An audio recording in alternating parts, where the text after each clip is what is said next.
n'était pas venu, qu'est-ce que nous serions devenus? Il a fallu qu'il vienne pour que nous soyons quelque chose. Nous allons rapidement lire dans 1 Corinthiens chapitre 8. 1 Corinthiens chapitre 8.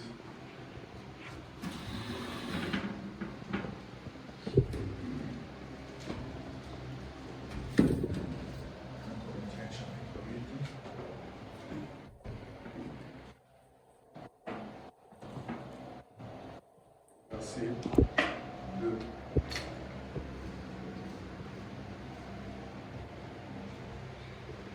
Corinthiens 8.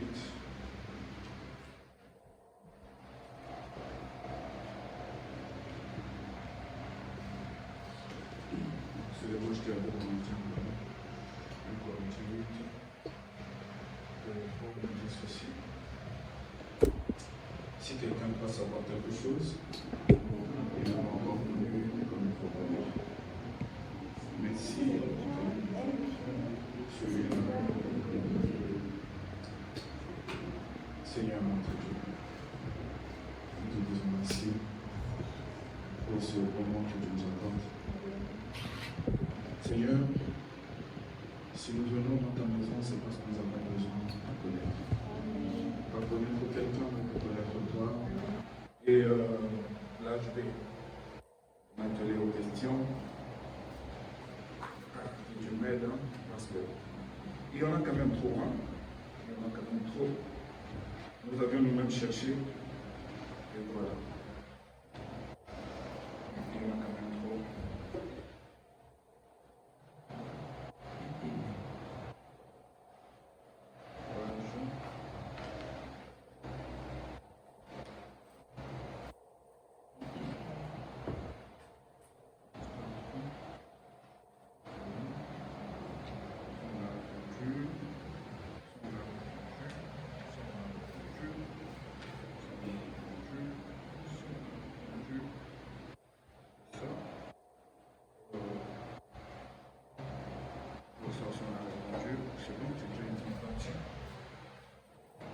Et le deuxième lot de questions, ici, ouais, c'est ici, ouais.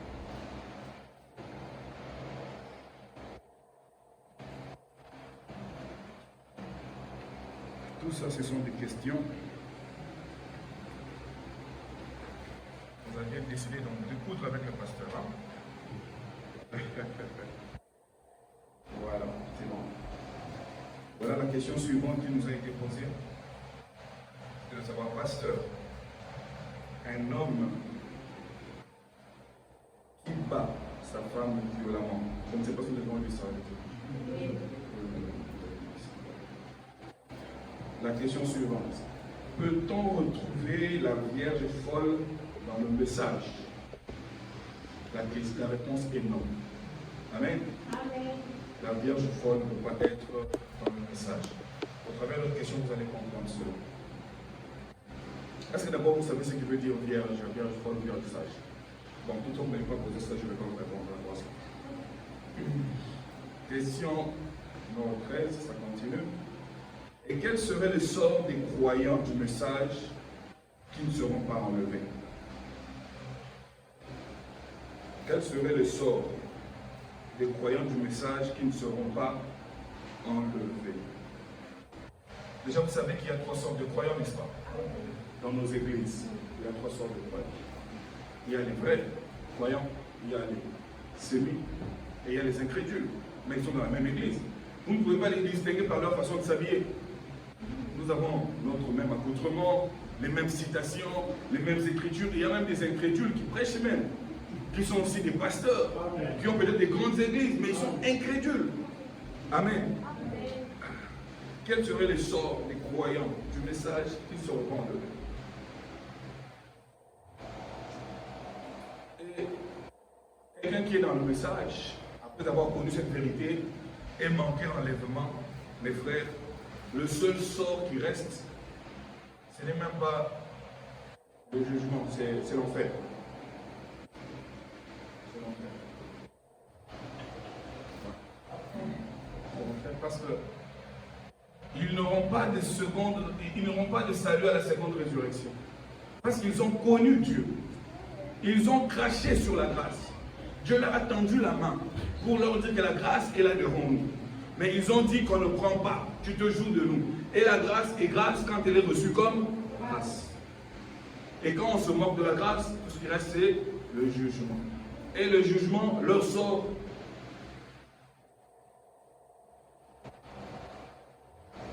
C'est l'enfer. Voilà pourquoi cherchez l'Éternel pendant qu'il se trouve. Il est au milieu de vous. La parole est là. Sondez les Écritures. Cherchez, croyez et conformez-vous à la parole. Pensez que non, à la seconde résurrection, j'aurai la vie. Non. Voilà pourquoi Dieu vous a donné un rang élevé d'être épouse. Amen. D'autres seront vos serviteurs. Mais vous serez l'épouse. Et l'épouse est jugée dans la maison de l'Éternel. Le jugement commence dans la maison de l'Éternel. C'est là où les uns sont graciés, les autres sont condamnés. Amen. Amen. Il y a beaucoup d'écritures, mais on ne saura pas tout nous dire, mais c'est comme cela. Question suivante. Est-ce obligatoire pour un ministre de l'Évangile d'épouser une femme qui n'a point connu d'homme? Est-ce obligatoire pour un ministre de l'Évangile d'épouser une femme qui n'a pas connu d'homme? Moi, selon moi, les quelques prédicateurs que j'ai ici, ils n'ont pas posé cette question, ça vient d'où, je ne sais pas. Parce que si j'ai des questions, il n'y a pas de nom des gens. Vous voyez? Donc je ne dis pas que le pasteur a zappé ma question, c'est juste que j'ai des questions, mais je ne sais pas ça vient d'où, donc j'ai mis cela comme ça. Déjà, vous devez savoir, il est obligatoire, en tant qu'enfant de Dieu, de nous marier dans des bonnes conditions. Amen. Amen. Que les hommes se marient bien, que les femmes se marient bien. Amen. Amen. Voilà. Mais s'il arrivait qu'il y a eu des dérapage, n'allez pas plus loin, conservez-vous pour mieux vous marier. Que ce soit homme ou femme. Amen. Amen. Parce qu'il y a des endroits où vous pouvez faire un dernier pas qui vous conduise à la ligne de démarcation. Amen. Amen. La grâce est grâce quand elle est reçue comme grâce. Mais pour le cas du ministre, je ne sais pas si c'est le frère Samuel qui a posé ça, je ne sais pas. Ou c'est le frère Joseph, je ne sais pas. Non, sincèrement, je ne sais pas, mais une chose est vraie. Quand un prédicateur a déjà reçu son appel, il protège ce don. Amen. Et son choix doit être aussi protégé. Mais si c'est un frère qui est là dans la congrégation, il n'a pas d'appel, il n'a rien senti, mais il a premièrement eu envie de se marier et qu'il tombe sur une femme, il aime la femme, et il se marie, et après cela, il reçoit l'appel, il continue avec la même femme. Amen. Dieu est souverain. Amen. Amen. Amen. Mais voilà pourquoi on dit, vous ne savez pas qui va vous épouser. Protégez-vous, mes soeurs. Amen. Ne sachant pas ce qui est devant nous, marchons comme si nous savons déjà ce qui nous attendra. Amen. Mais qu'à cela le tienne, si l'appel vient au moment où tu es déjà dans le foyer, Dieu sait le pourquoi. Amen. Amen. Voilà. Donc pour dire obligatoire, déjà Dieu ne vous oblige rien. Dieu vous met devant le choix. Faites votre choix. Dieu ne peut pas vous obliger. Même moi, le jour où Dieu commence à m'obliger, je ne travaille plus pour lui. On ne travaille pas par contrainte. On n'aime pas par contrainte. On ne sert pas par contrainte. C'est par amour. Le jour où le service de Dieu sera une contrainte, ou le jour où venir à l'église sera une contrainte, frères et sœurs, je vous conseille de rester à la maison. Vous ne serez pas une bénédiction ni pour vous-même, ni pour ceux que vous allez trouver là. Ici, c'est un monde où quand l'Esprit vous a franchi, vous êtes libre. Dans la maison de Dieu, nous sommes libres. C'est là où on sait qui est et qui n'est pas. Amen. Voilà pourquoi je vous dis toujours, vous pouvez me quitter, mais ne quittez pas la parole. Je ne suis pas l'absolu. Amen. Donc quand vous sentez que non, je ne nourris plus mon âme, restez à la maison. Amen. Parce que Dieu veut vous amener peut-être plus loin que nous, peut-être que nous sommes là terre à terre, nous prêchons des choses terre à terre. Ou vous voulez aller un peu plus loin. Allez, cela n'exclut pas le Saint-Esprit de vous. Amen. Amen. Et je dis cela de tout mon cœur. Je ne dis pas cela parce que je veux amuser la galerie, non, je dis cela de tout mon cœur. Amen. Amen. Que Dieu vous bénisse. Donc Dieu ne vous oblige rien. Question suivante. Pasteur, ces personnes qui croient et qui pratiquent la polygamie, sont-ils nés de nouveau? Et vous avez des questions, des fois, je me demande, mais où est-ce que vous posez ces questions-là? On n'a pas de polygames parmi nous. On peut dire qu'il a posé ça ou il a posé ça pour quelqu'un de la famille qui est dans la polygamie, n'est-ce pas? Comme on dit toujours, il n'y a pas de mauvaises questions. Quand c'est une préoccupation, vous répondez. C'est comme quand vous allez vous marier. Des fois, ta femme peut te poser une question, tu peux commencer à rire, mais c'est important pour elle. Vous les frères, parce que je sais que vous craquez trop. On vous pose une question, vous craquez. Non. Aussi longtemps que la question est sortie, vous devez trouver une réponse. Si vous n'avez pas dit chérie, je ne l'ai pas aujourd'hui, mais dès que je l'aurai, je peux le dire. Amen. Amen. Parce que je sais que les frères craquent trop. Déjà, comme pour la question précédente, moi je dis que ça dépendrait. Par rapport à cette polygamie, ça dépendrait. Si avant de croire, il était déjà polygame, moi je crois que quand il croit au Seigneur, il reçoit le Saint-Esprit. Oh, mon frère, il est sauvé. Il a le Saint-Esprit dans son âme. Amen. Mais si en croyant déjà la parole, et que par après il commence à aller vers la polygamie, ça voulait déjà dire qu'il n'a même pas cru pour commencer. Parce que comment tu peux prendre l'amour que tu donnais à ta femme, commencer à la négliger comme femme et commencer à voir mieux ailleurs? C'est la convoitise. Amen. Donc c'est pour dire qu'il n'a jamais cru. Amen. Amen. Parce que le prophète dit que la polygamie c'est pour les pauvres. Amen. Amen. J'aimerais quand même vous dire ça. Le surnaturel du 29 janvier 56 au paragraphe 47, le prophète dit: l'autre jour, en parlant de la polygamie à quelqu'un, j'ai dit que la nation dans l'ensemble serait meilleure si elle pratiquait la polygamie. Cette phrase ici a tué beaucoup de monde. Cette phrase-là a tué beaucoup de monde. Le prophète dit que la nation serait meilleure si elle pratiquait la polygamie. Il dit elle serait. Point. Sinon vous avez étudié, n'est-ce pas? Vous avez eu vos bacs, vous avez étudié le temps à l'université, voilà. Elle serait. Vous comprenez? Nous sommes la nation où le taux de divorce est le plus élevé du monde. On se marie et on pratique le mariage mixte. On se marie et on pratique le mariage mixte. Parce que nous cherchons à amener les hommes du monde extérieur à s'accorder à la doctrine chrétienne. Ah, donc la polygamie n'est pas la doctrine chrétienne. Amen. Mais vous ne pouvez pas mettre la nature d'un agneau dans un cochon. Parce qu'on se dit qu'on est une nation chrétienne, on veut obliger tout le monde à être monogame. Amen. Amen. Il dit, mais vous ne pouvez pas mettre la nature d'un agneau dans un cochon. Amen. Amen.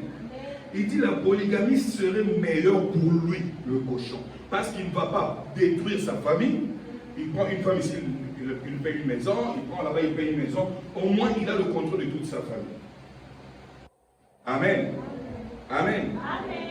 Parce que le divorce a détruit beaucoup de familles. Écoutez la suite. Il dit, vous pouvez ne pas croire ça, mais Dieu considérerait, au conditionnel, Dieu considérerait la polygamie et pardonnerait beaucoup plus rapidement cela qu'il ne pourrait, il allait continuer pour le divorce. Maintenant, rappelez-vous, n'allez pas dire que je crois à la polygamie. Non. Amen. Amen.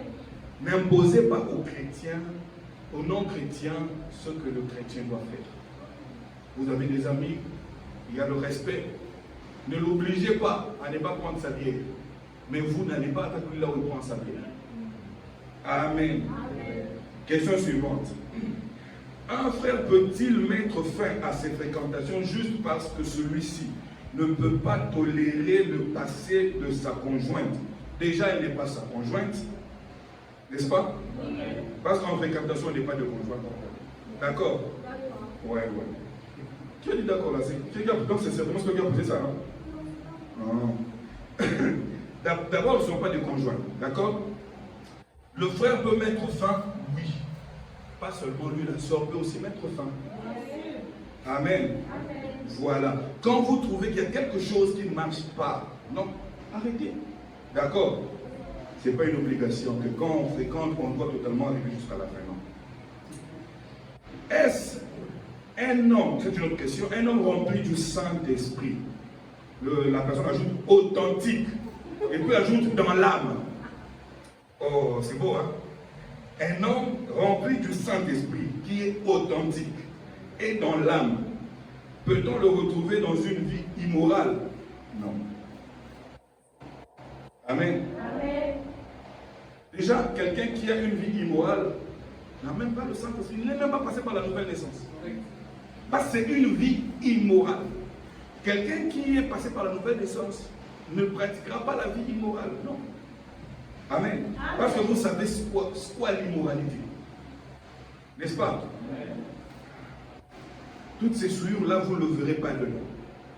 Amen. Amen. Donc, pour ça, quelqu'un qui fait ces genres d'histoires n'a même pas commencé à faire le premier pas dans le Seigneur. Même s'il est dans l'église pendant 20 ans. Amen. Amen. C'est juste un visiteur qui vient et qui rentre. C'est comme l'eau qu'on verse sur le dos du canard, mais ça ne perce pas sa chair. Amen. 18. Si un homme, en étant marié, trompe sa femme, des fois quand je lis vos questions, je me mets à rire là. Si un homme marié, donc c'est comme si vous voulez anticiper déjà la vie. Hein. Vous voulez déjà prévoir l'avenir. Si un homme, en étant marié, trompe sa femme a-t-elle le droit? C'est moi ce qui m'a attiré, ce droit. A-t-elle le droit de divorcer et de se remarier par la suite? La réponse est non. Amen. Amen. Non pour divorcer, non pour se remarier.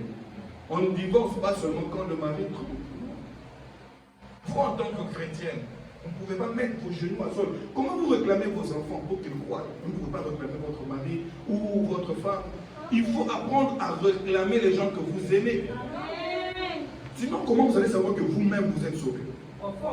Parce que vous n'arrivez pas à sauver les autres. Comment vous allez le savoir? Il faut être un agneau pour faire un sacrifice pour les autres. N'est-ce pas, Frère William? Sinon, c'est compliqué. Parce qu'aujourd'hui, on lâche trop vite. Cette personne peut être la source d'une bénédiction pour toi, mais le diable met des embûches au devant de toi pour que tu te fatigues et tu t'en ailles. Vous comprenez? Soyons chrétiens. Amen. Voilà.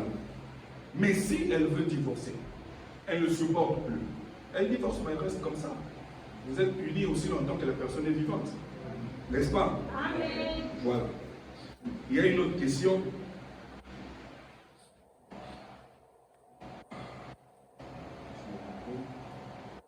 Bon, si je laisse, je vais continuer avec le deuxième lot de ce côté-ci. Parce qu'il y a deux lots de questions. Je risque de traiter une seule partie et laisser l'autre. Voilà une autre question. Est-ce que le chrétien baptisé au nom du Père, du Fils, du Saint-Esprit, iront-ils en enfer? Bon, sincèrement, je ne sais pas si je dois dire oui ou non. Je ne sais pas. Hein? Mais je dirais aussi que être baptisé au nom du Seigneur Jésus-Christ ne vous garantit pas non plus le ciel. Vous comprenez, n'est-ce pas? Parce que Jésus, dans Matthieu 28, a dit: allez par tout le monde, faites de toutes les nations mes disciples, en les baptisant au nom qui est au singulier du Père, du Fils et du Saint-Esprit. Mais il leur dit: attendez d'abord, n'allez pas vite. Hein? Allez d'abord dans la chambre haute, afin que vous puissiez recevoir le Saint-Esprit. Et dans Acte 2, 10 jours après, ils ont reçu le Saint-Esprit. Pierre, à qui le Seigneur avait donné les clés de la mort et de ce jour de mort, les clés du ciel et de la terre. Parce que la clé de Dieu ouvre partout. C'est la même clé que vous avez aujourd'hui. Amen. Et ce même Pierre se lève pour dire aux gens qui étaient à Jérusalem, vous, habitants de Jérusalem, vous avez crucifié votre Messie. Ils ont dit, c'est trop fort, qu'est-ce qu'on doit faire? Répondez-vous et que chacun de vous soit baptisé au nom de Jésus-Christ, qui est notre Seigneur, pour le pardon des péchés. Donc le baptême au nom du Seigneur Jésus-Christ vous garantit premièrement le pardon des péchés. Amen. Et puis, vous donne aussi droit au Saint-Esprit. Amen. Amen. Donc pour dire que si ce baptême vrai vous garantit du Saint-Esprit et du pardon des péchés, le baptême faux ne vous garantit pas cela. Voilà pourquoi il a été dit, depuis que vous aviez cru, avez-vous reçu le Saint-Esprit? Les disciples des gens ont dit, on n'a même pas entendu parler du Saint-Esprit. Mais comment vous avez été baptisés? Il leur demanda Paul. Il dit du baptême de la repentance. Il dit non. Allons sur le baptême. Amen. Amen. Donc, celui qui a été baptisé autrement qu'au nom du Seigneur Jésus-Christ, d'abord, ce baptême n'est pas dans la Bible. Si vous remarquez, il est dit au nom. N'est-ce pas? Au nom, qu'il soit pour le Père, le Fils et pour le Saint-Esprit. C'est un seul nom qui se rapporte à ces trois dispensations. Amen. Amen. C'est le nom du Seigneur, Jésus. Amen. Amen. Les choses de foi des dieux sont simples, mais on obéit simplement. Amen. Amen. Parce que quand on commence à réfléchir, est-ce que dans telle église là-bas, ils baptisent au nom du Père, Fils et Saint-Esprit? C'est un faux baptême. Et le faux baptême ne garantit ni le pardon des péchés, ni l'accord du Saint-Esprit. Mais les gens vous forgent pour avoir cette parure extérieure. Mais à l'intérieur, là, le péché. Amen. Amen. Pasteur, quelle est la différence entre le baptême du Saint-Esprit dans l'âme et la nouvelle naissance? Quelle précision. Déjà, la nouvelle naissance, c'est la naissance que tu as eue en Christ. Ce n'est pas le baptême d'eau. Parce que dans plusieurs églises, les gens pensent que quand tu reçois le baptême, directement tu reçois la nouvelle naissance. Non. Mais pour d'autres, c'est aussi au même moment. Mais pour d'autres, ça prend du temps. Amen. Et quand tu reçois la nouvelle naissance, c'est cela qui te conduit maintenant vers la sanctification pure et propre pour que le baptême du Saint-Esprit vienne dans ton âme. Amen. Amen. Tu es né. Tu as changé de nature. Tu as changé de parents. Par après, tu te sanctifies pour que le Saint-Esprit, le vrai baptême, vienne en toi. Parce que Nicodème avait posé la question à Jésus dans Jean 3, vous savez, n'est-ce pas? Tu es un grand docteur, qu'est-ce qu'on doit faire? Il dit, il nous faut que tu naisses. Il dit, comment moi, un vieux, je peux entendre dans les scènes de ma mère? Elle a dit, si toi, docteur, tu ne comprends pas. C'est compliqué. Amen. Amen. Donc, la nouvelle naissance, on va dire un peu ce que le prophète dit, parce que j'aime appuyer par ce que le prophète dit. Vous devez naître de nouveau, le paragraphe 64, il a prêché le 31 décembre 61. Il dit ceci.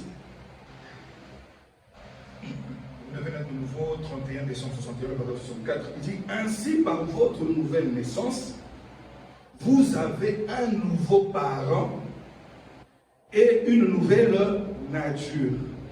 Parce que l'ancien parent te conduisait vers le mal, mais le nouveau parent te conduit vers le bien. Amen. Amen. Amen. Et le paragraphe 28 de cette même prédication, vous devez naître de nouveau, il a prêché en 61 toujours, le 31 décembre, le paragraphe 28, il dit, bien, Dieu bénisse sa parole. Il dit, je désire prendre comme sujet ce matin, il dit, c'est la première doctrine de Jésus. Il dit, la première doctrine de Jésus était, vous devez naître de nouveau. Amen. Donc le frère a posé la question, entre le baptême du Saint-Esprit dans l'âme et la nouvelle naissance. On dit que la nouvelle naissance, c'est elle qui vous conduit vers le vrai baptême du Saint-Esprit.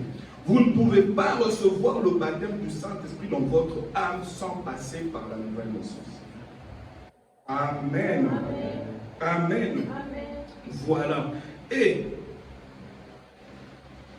Frère Branham dit quelque chose. Attendez, je dois dire ça, c'est aussi important. Le paragraphe 29, cette même brochure, il dit: et nous constatons que les gens y donnent tant d'interprétations sur que vous devez naître de nouveau.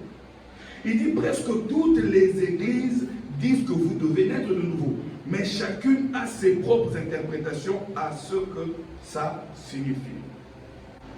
Il dit naître de nouveau. Il dit: je peux me rendre à l'église méthodiste ce matin, ils diront: nous croyons que l'on doit naître de nouveau. Comment l'interprétez-vous alors? C'est la bonne question. Il dit: je me rends à l'église baptiste, ils diront: nous croyons que l'on doit naître de nouveau. Mais je leur pose la question: comment l'expliquez-vous alors? L'interprétez-vous?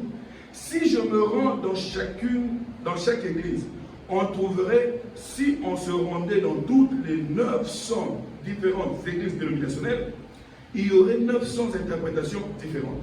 Ainsi, vu qu'il y a tant de différentes interprétations, à ce qui est pourtant une doctrine biblique, amen, il doit y avoir, et il y a une vérité quelque part. La nouvelle naissance, c'est une impérative, c'est une obligation. Amen. Aller dans n'importe quelle église, cela ne vous donne pas droit à la nouvelle naissance. Amen. Même venir ici, ça ne vous garantit pas la nouvelle naissance. Amen. Amen. Amen. Ni même, ça ne vous garantit le baptême du Saint-Esprit. Amen. Amen.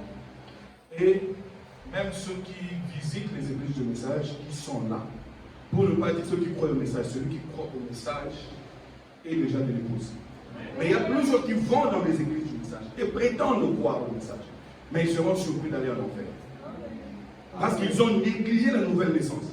Ils sont venus, ils ont bloqué les citations, les écritures, mais ils ont oublié le plus grand premier pas, la nouvelle naissance. Et ils sont devenus même des prédicateurs sans passer par la nouvelle naissance. On ne donne que ce qu'on a.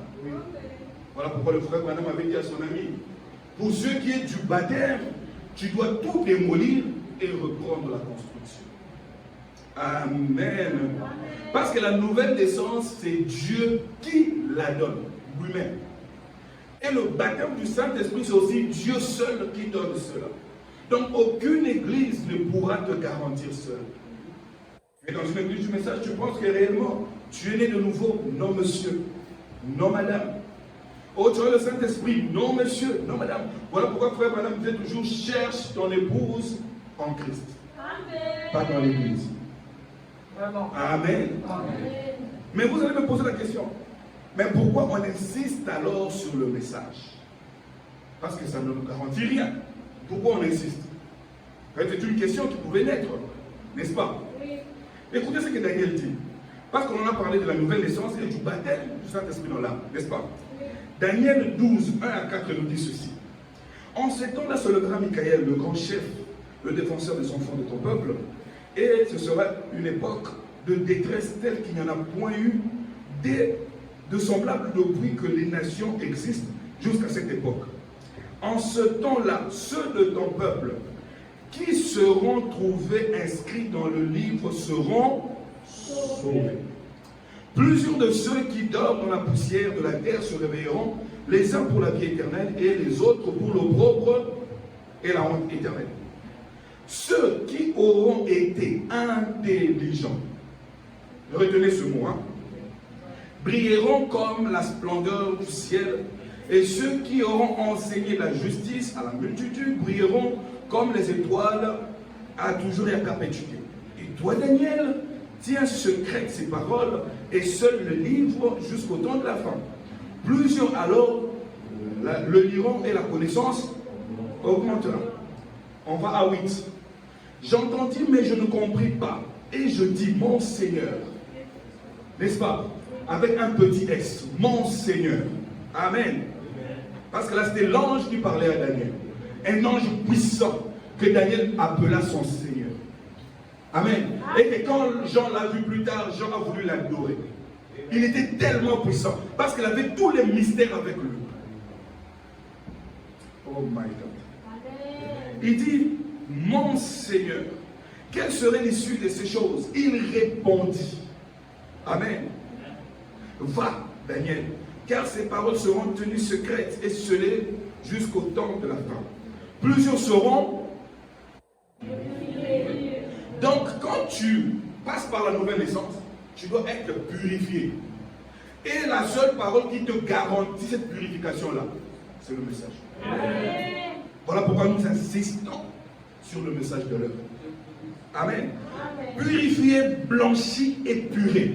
Frère, il n'y a aucun liquide qui peut te rendre pur, blanc et épuré. À part Christ dans ton temps. Amen. Voilà pourquoi le frère Branham dit, nous avions reconnu notre expiation. Amen. Amen. L'expiation qui a toujours existé. Mais dans notre temps, nous l'avons reconnue et nous nous reposons là-dessus. Vous comprenez? Il dit, les méchants feront le mal et aucun des méchants ne comprendra. Ils seront là, mais ils ne comprendront pas. Mais ceux qui auront de l'intelligence comprendront. Amen. C'est la même chose qui est aussi dans Ézéchiel 36. Je vais lire cela rapidement. À partir de 25. Il dit, je répondrai moi-même. Amen. Comme je vous ai dit, la nouvelle naissance et le remplissage du Saint-Esprit dans l'âme ne dépend ni d'un pasteur. Une fois quand j'ai prêché cela, j'ai dit, aucun pasteur ne peut vous donner le Saint-Esprit. Je vis quelqu'un venir me dire, non, tu as tapé à côté. J'ai dit, non, c'est le prophète qui le dit. Amen. Personne ne peut vous donner le Saint-Esprit. Mais il peut vous guider là où se trouve le Saint-Esprit. Personne ne peut vous guérir, mais il peut vous guider vers la guérison. Sa prière là, c'est vous conduire vers celui qui a la guérison. Voilà pourquoi nous avons tellement pris du poids que non, si moi je... Non, il n'y a pas de jeu. Ça dépend de Dieu. Amen. Il dit, je répondrai, moi-même je répondrai sur vous une eau pure, la parole. Amen. Et vous serez purifiés. La chose qui vous purifie, c'est le message de votre temps. Amen. Amen. Un message passé ne vous purifiera pas. Amen. Dieu au présent purifie. Voilà pourquoi il a été tellement sage. Il a dit, je suis le je suis. Amen. Ne m'adorez pas comme le j'étais. Gardez-moi le je suis. Parce que quand je suis, j'ai en moi toutes les qualités de votre époque. Et les remèdes qu'il nous faut. Il dit, vous serez purifiés. Je vous purifierai de toutes vos souillures. Amen.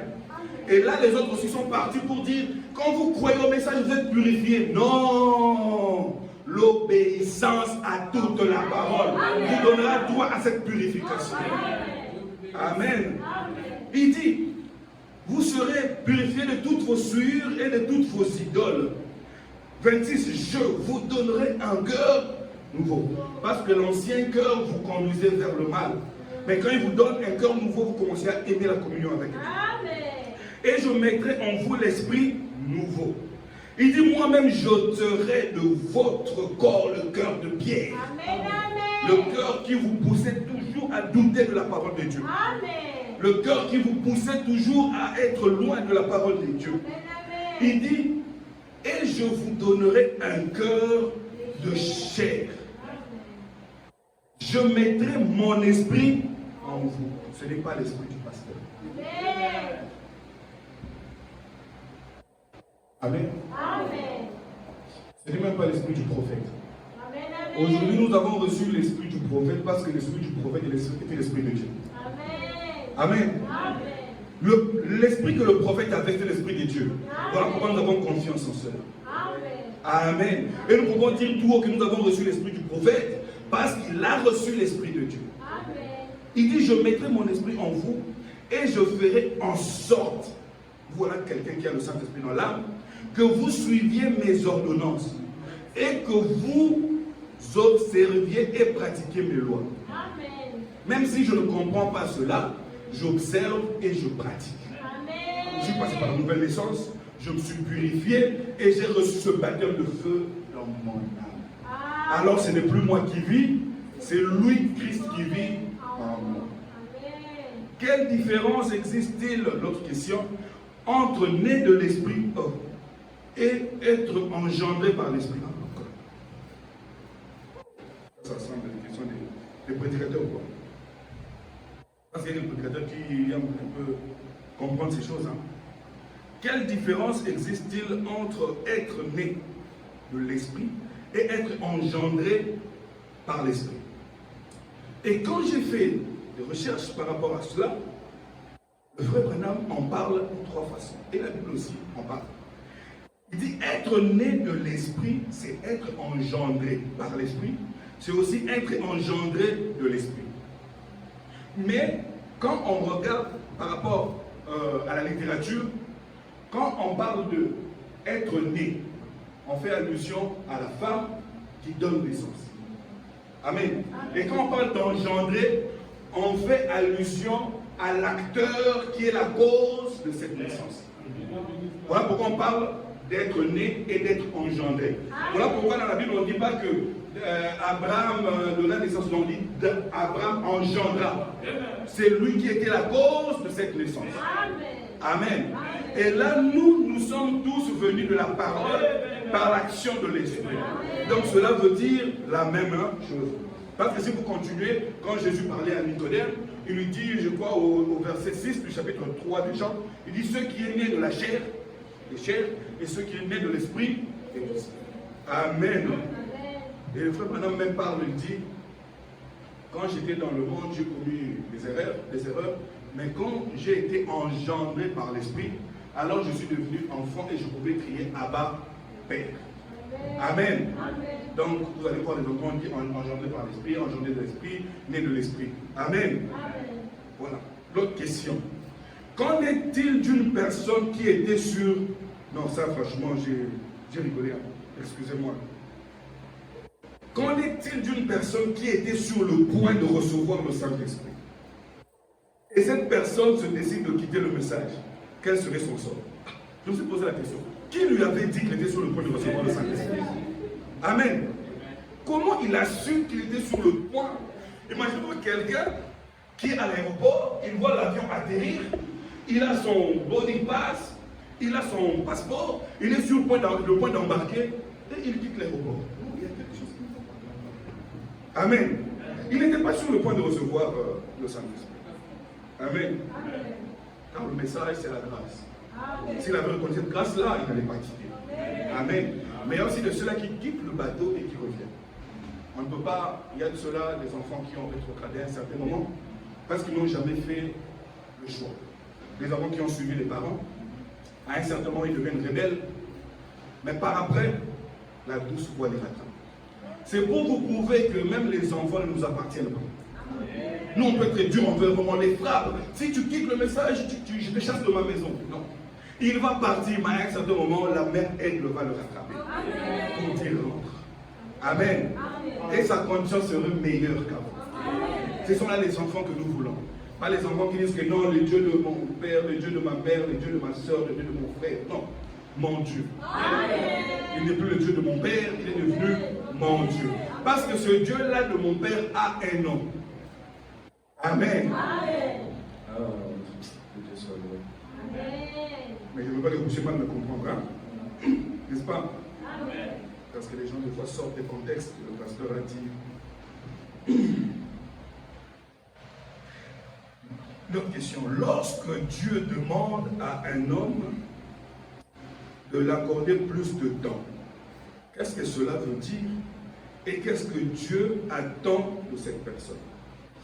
Déjà, quand Dieu te parle, c'est qu'il peut encore te parler pour te dire ce qu'il attend de toi, non?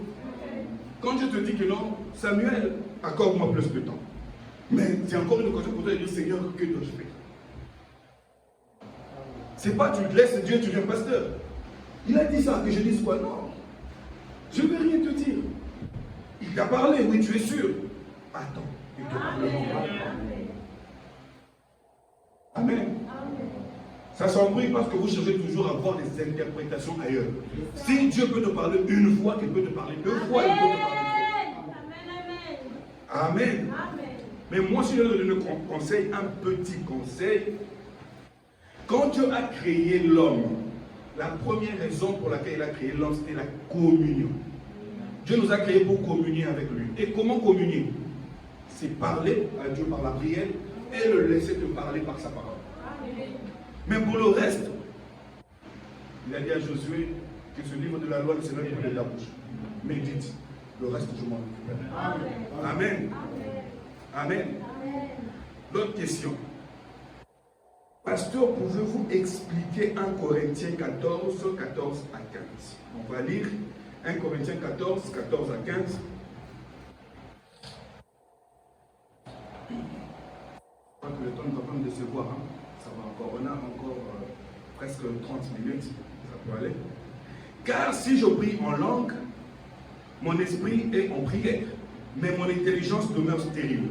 Je vous avais dit, retenez l'intelligence que nous avions lu là-bas dans Daniel. N'est-ce pas? Voilà.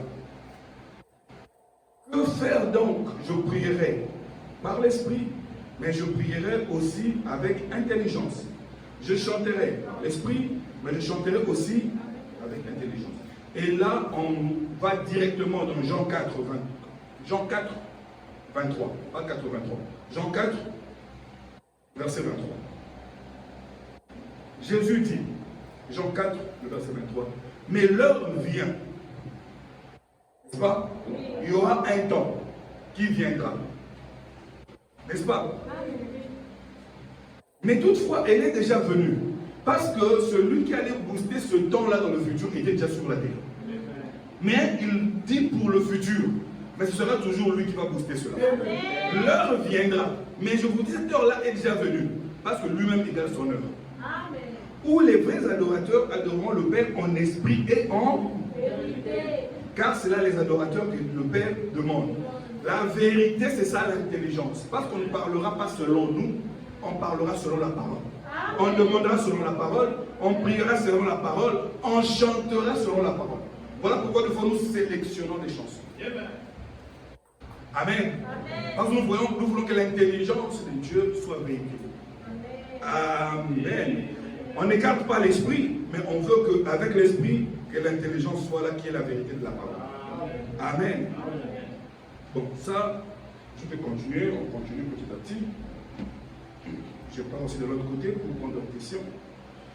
Voilà.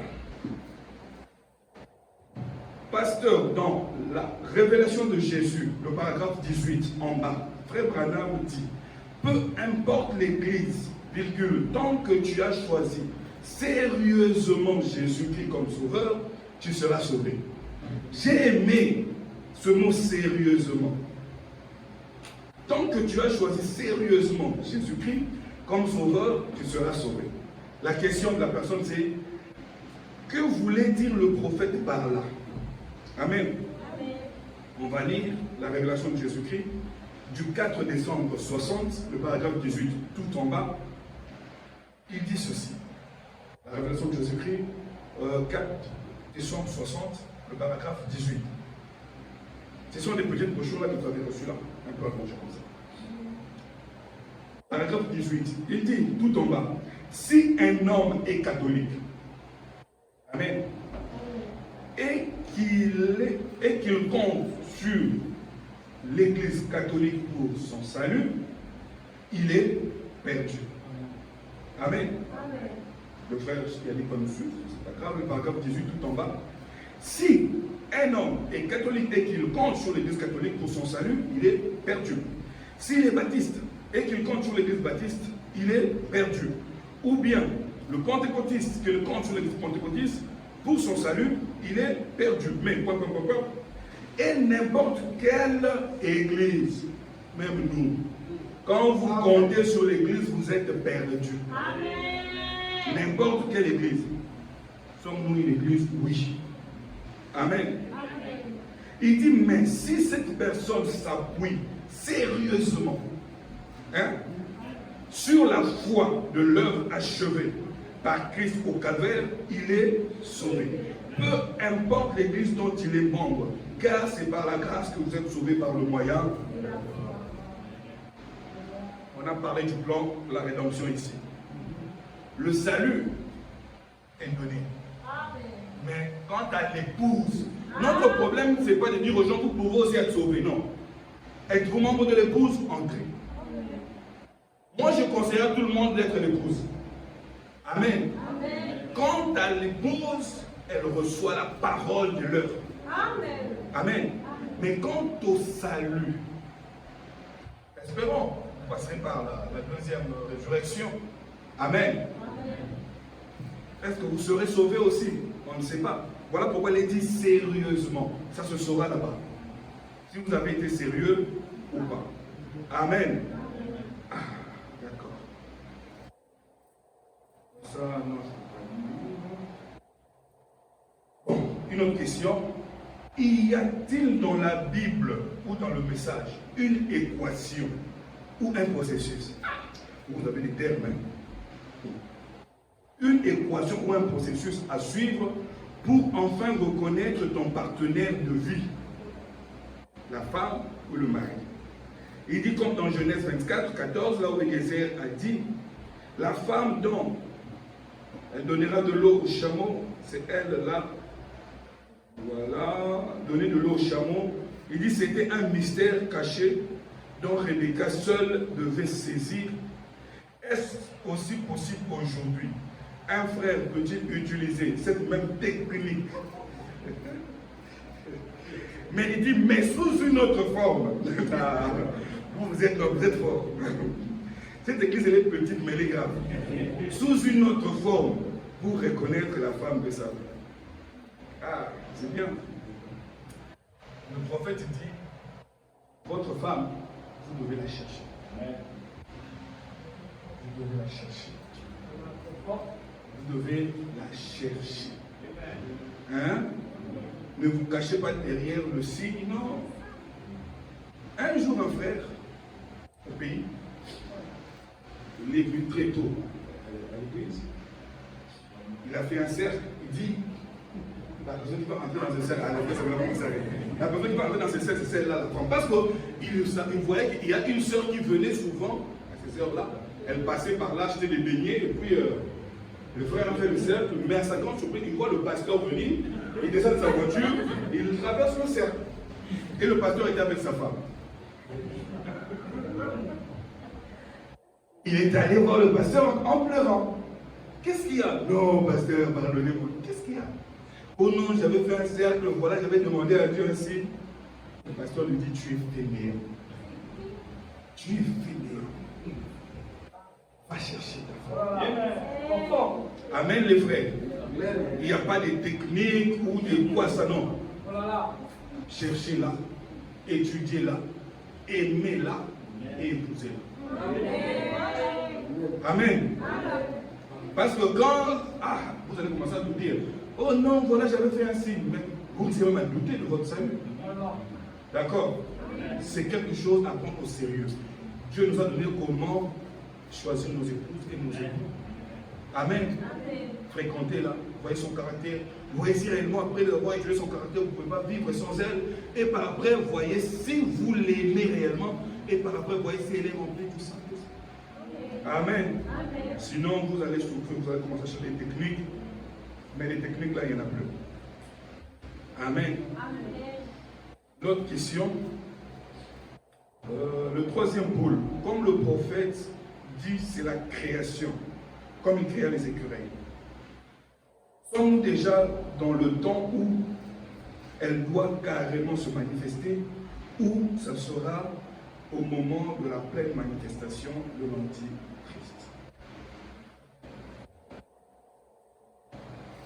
Les deux approches sont claires. Sommes-nous déjà au moment où elle doit se manifester? Oui. Elle sera encore plus intense à l'approche de l'Antichrist. Oui. Parce que le prophète dit cette puissance-là, le troisième pôle, est déjà en train de s'installer dans l'Église. Mais pour ce qui est d'agir, Dieu traite avec les individus. Ce n'est pas un mouvement de masse. Vous savez, quand on fait de la puissance de Dieu un mouvement de masse, c'est la dénomination. C'est là où que Dieu nous aide. La puissance de Dieu agit sur l'individu. Amen. Amen. Mais quand on cherche à rendre cela un mouvement de masse, c'est là où le diable vient s'infiltrer. Il limite, il va prendre du copie chez la sœur Emeraude, il met chez la sœur telle, il a copié. Amen. Amen. Alors que ce n'est pas un mouvement de masse. Amen. Amen. Mais à l'approche de l'Antichrist, oui, elle sera maintenant quelque chose de grandiose. Amen. Amen. Là où quelqu'un pourra quitter un endroit, aller à un autre endroit comme Étienne. Amen. Amen. Parce que tu redeviens ce que tu étais. Amen. Amen. Vous comptez la vision du troisième poule, non? C'est l'ouverture de la parole, n'est-ce pas? Amen. Dieu te redonne la capacité de la parole. Amen. Amen. Ça ne demandera plus la prière. Tu deviendras la parole faite chair. Amen. Amen. Amen. Bon, une autre question. Qui qualifie le prophète par rapport au mariage mixte? C'est un péché ou juste pour préserver la race? Si c'est un péché, quels sont les sorts des enfants qui sont nés dans cette union? Déjà là, vous avez parlé du mariage mixte, mais vous avez donné les qualités du mariage interracial. Parce qu'il y a le mariage mixte qui se passe entre le croyant et le non-croyant. Ça, c'est le mariage mixte. Mais le mariage interracial qui se passe entre telle race et telle race. Amen. Amen. Oui, vous devez comprendre aussi cela. J'aimerais dire une chose. Vous savez, moi, j'aime m'accrocher à ce que le prophète dit. Hein. Quand le prophète interdit quelque chose, frère, je n'ai pas ce courage-là d'aller commencer à chercher une citation qui peut contredire cela. Même si je tombe sur une citation qui semble, je dirais non, elle marche de la même façon. Amen. Le prophète a interdit cela. Ne cherchez pas à commencer à comprendre. Il a dit le mariage mixte a tué. Israël est mort à cause de ça. Parce que le croyant est allé prendre l'incroyant. Et il dit ça restera comme ça. Il dit la chose pourrie détruira. Mais il dit mais si vous êtes fort, vous allez la récupérer. Mais déjà, le fait d'aller vers elle, sachez que vous n'êtes pas fort. Si vous étiez fort, vous n'allez pas aller vers elle. Le prophète aime l'équilibre. Vous voyez. Si vous êtes fort, vous allez récupérer. Mais le fait déjà d'aller vers la poubelle, ça voulait dire que dans la maison, il n'y avait pas de nourriture. S'il y avait assez de nourriture dans la maison, vous n'allez pas aller dans la poubelle. Je ne dis pas que les autres sont des poubelles. Excusez-moi, c'est juste un terme. Parce que vous avez une faim que vous devez... Voilà. Une sorte que vous devez désaltérer ou bien une faim que vous devez, je ne sais pas, calmer. Mais si vous allez chercher dans toute la maison, vous n'avez rien trouvé, alors vous irez dehors. Est-ce que dans la maison, il n'y a rien? Ou c'est vous qui n'avez pas cherché? Ou bien vous-même, vous n'êtes jamais entré dans la maison. Amen. Si réellement tu es dans la maison, tu sais là où il y a les réfrigérateurs, tu sais là où il y a je ne sais pas quoi, même à minuit quand tu te lèves, tu vas dans la cuisine, tu trouves à manger, tu rentres dormir. Mais quand tu vas dehors, ça veut dire que soit la porte est fermée à clé quand tu es à l'extérieur. Mais tu mens aux gens que tu es de cette famille. Parce que la journée, ils te voient là-bas. Toute la journée, tu passes là-bas, mais la nuit, tu rentres chez toi. Amen. Parce que la femme, on la trouve dans le sommeil profond. Où est-ce que toi tu dors? Est-ce que tu dors dans la maison ou tu dors ailleurs? Si tu dors dans la maison, tu seras là où se trouve la bonne femme. Amen. Amen. Mais pour ceux qui est du mariage mixte ou interracial, le prophète a déjà dit non. Et moi, je suis l'écho de la voix du prophète. Amen. Amen. Donne-moi toutes les explications que tu veux. Le prophète a dit non. Soit on croit, soit on ne croit pas. Amen. Mais moi, je vous conseille de croire. Amen. Autre question. J'aimerais savoir si un frère a le droit de dire à une sœur explicitement, je dois connaître mieux ce français-là, qu'il l'aime et qu'il veut l'épouser, avant d'avoir averti ses parents ou le pasteur. Ou encore, est-ce qu'il a le droit de lui dire, de lui faire la cour jusqu'à ce qu'elle accepte avant d'avoir informé le pasteur ou les parents? Déjà, la fréquentation ne se fait pas au dos des parents. Quelqu'un qui est sérieux ne doit pas accepter fréquenter quelqu'un au dos de ses parents, ou bien accepter quelqu'un le fréquente au dos de ses parents. Ça, c'est être moins sérieux. Ce sont des données que vous livrez aux frères ou aux garçons pour qu'ils continuent dans cette illégalité. Vous comprenez? Voilà. Et j'ose croire que quand les parents sont au courant, ils peuvent continuellement veiller sur vous et prier sur vous. Priez pour vous. Voilà pourquoi je vous ai dit, ne cachez rien à vos parents. Amen. Amen. Vous ne cachez rien aux parents. Pourquoi vous allez cacher ça au pasteur? Amen. Amen. Il va prier pour vous. Amen. Amen. Peut-être que je dis n'importe quoi. Non, cet exemple, ça va vous aider. Ça va vous aider. Ça va vous aider. Et en plus, en dehors de ça, la déclaration d'amour ne se fait pas pendant la fréquentation. Moi, ce qui me brise le cœur, c'est de voir quelqu'un aujourd'hui.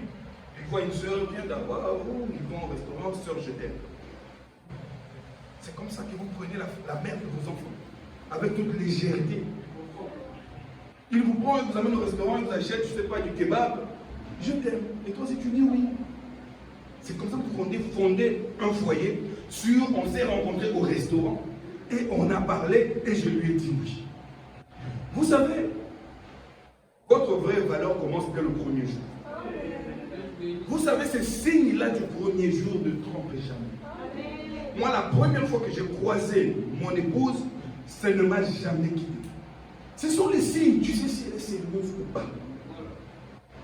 Ça ne trompe pas mes soeurs. Ne soyez pas pressés. Et non, les hommes vont finir, ou les frères, les femmes vont finir. Les femmes ne vont pas finir. Vous voyez, tous les frères aller chez une seule sœur. Parce que non, je ne veux pas que tel frère puisse prendre, moi je cours d'abord le premier. Ça vous sert, dira. Genre, que je m'accapare d'abord. Même si je veux me marier dans 10 ans, qu'elle soit d'abord à moi, non? Pas ça. Pas ça. Pas ça. Dieu te bénisse.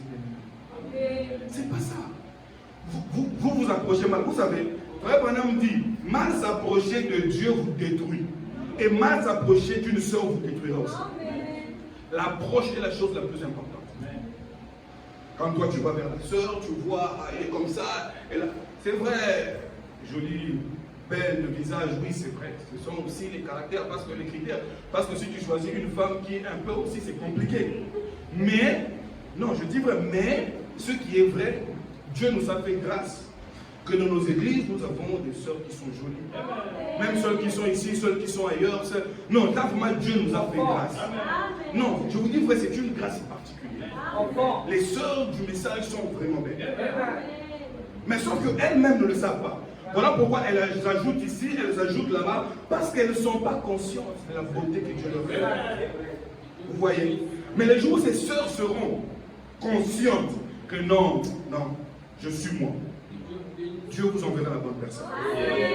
Ce n'est pas les rajouts qui vont faire que le frère le faire. Ah, j'ai aimé ce nom-là. Que Dieu vous bénisse. Amen. Voilà. L'autre question. Comment peut-on vivre une vie de sainteté et y demeurer? La parole dit beaucoup lire, la parole est beaucoup prier. Amen. Amen. Voilà. Il est écrit. Jeune, réjouis-toi de ta jeunesse et n'oublie pas en même temps le jugement qui t'attend. Voilà ma première question, pasteur. Ah, les enfants de Dieu. Il s'agit de quelle réjouissance? C'est une bonne question quand même. Réjouis-toi. Mais on va se réjouir de quoi? Il s'agit de quelle réjouissance? On peut prendre Philippiens 4.4. Philippiens 4.4. Ça, vous allez lire vous tous. Vous voulez savoir dans quelle limite vous réjouir. Hein? Voilà, aller au restaurant, au cinéma. C'est ça ou c'est pas ça? La Bible dit, Philippiens 4.4. Réjouissez-vous quelquefois. C'est ça, non? Réjouissez-vous quelquefois. Réjouissez-vous toujours dans le Seigneur. Il dit, je le répète. Je sais. Il ne vous interdit pas de vous réjouir, mais que ce soit dans le Seigneur. D'accord. On prend le 8e verset. Au reste, frères, quand vous êtes en train de vous réjouir là, hein, il dit que tout ce qui est vrai, tout ce qui est honorable, quand tu te réjouis là, ne laisse pas le frère te faire un bisou, te toucher comme ça, ce n'est pas honorable. Réjouissez-vous, je ne vous interdis pas. Mais retenez que tout ce qui est vrai, que tout ce qui est honorable, que tout ce qui est juste, que tout ce qui est pur, que tout ce qui est aimable, que tout ce qui mérite l'approbation, ce que le pasteur peut approuver, ce que maman peut approuver, ce que la famille peut approuver, que tout ce qui mérite l'approbation, ce qui est vertueux et digne de louange soit l'objet de vos pensées. Quand vous avez de vos réjouir, là, vos pensées vont où? Tu regardes la sœur, tu te vois déjà. Non, retenez la parole. Réjouissez-vous, mais n'oubliez pas. Hein? Les jugements, c'est par rapport à la parole. Amen. C'est bien, n'est-ce pas? Amen. Deuxième volet, il dit, mais pourquoi devrions-nous nous réjouir tout en pensant au jugement? Mais pourquoi vous ne voulez pas le jugement? Vous savez, le fait de penser au jugement vous donne des limites. Vous n'êtes pas sur un boulevard. Vous êtes sur des petites ruelles. Votre limite, vous devez limiter votre vitesse. Sinon, vous allez tuer plusieurs. Amen. Amen. Amen. Amen. La fréquentation, c'est dans les petites ruelles de la vie. 30 km maximum. Amen. Amen. Même quand vous voyez la route vide, vous êtes seul avec la sœur. 30 km. Amen. 1 mètre. Amen. Amen. Ne roulez pas à vive allure, vous allez tuer. Quelqu'un peut sortir de la parcelle et vous le tuez. Mais une fois qu'on vous déclare Marie-Eva, vous êtes sur le grand boulevard de la vie. Faites ce que vous voulez. Amen. Amen. C'est ça, non? Le jugement vous aide à garder des limites. Amen. Amen. Voilà. Parce que le moment de jouissance apporte trop la mort spirituelle au quotidien. N'oubliez jamais ça.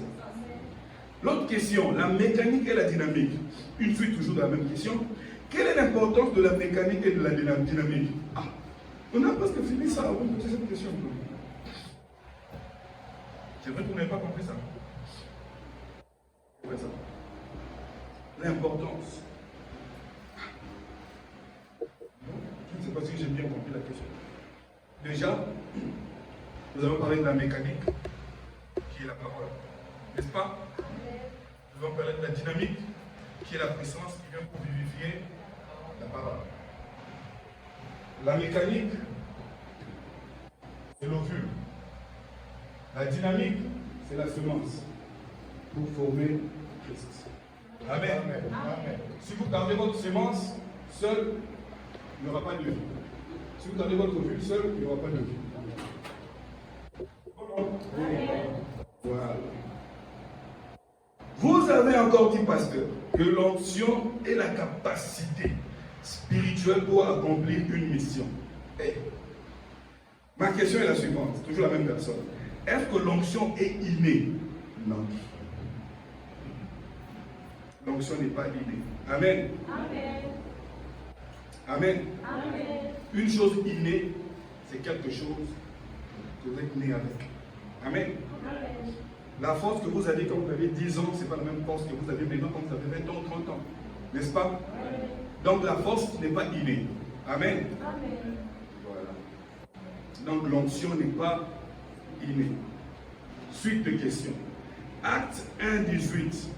Mais vous recevrez une puissance de Saint-Esprit survenant sur vous, et vous serez mes témoins à Jérusalem, dans toute la Judée, la Samarie, jusqu'aux extrémités de la terre. Ma question est la suivante. Que peut-on parler? Que veut dire les extrémités? Quand peut-on parler des extrémités de la terre? Et il y aura des géographes dans ce message. Hein? Des fois, quand je lis les questions, je dis, mais vous avez des cerveaux. Hein? Écoutez, quand Jésus a parlé, il a parlé de Jérusalem, Judée, Samarie. Donc, tout lieu en dehors de ces lieux-là, c'est ça les extrémités de la terre. D'accord. Marc 16, 15 nous dit, puis il leur dit, allez par tout le monde et prêchez la bonne nouvelle à toute la création. Celui qui croira sera baptisé, sera sauvé, et celui qui ne croira pas sera condamné. Celui qui partira dans tout le monde, en dehors de la Judée, Samarie, Jérusalem. Amen. Amen. Amen. Amen. Voilà. Il y a un frère. Cette question ne m'a pas inspiré confiance. C'est une question un peu pas bien. On ne peut pas lire parmi le peuple de Dieu. Des choses qui parlent de grossesse et ceci. Je n'ai pas senti de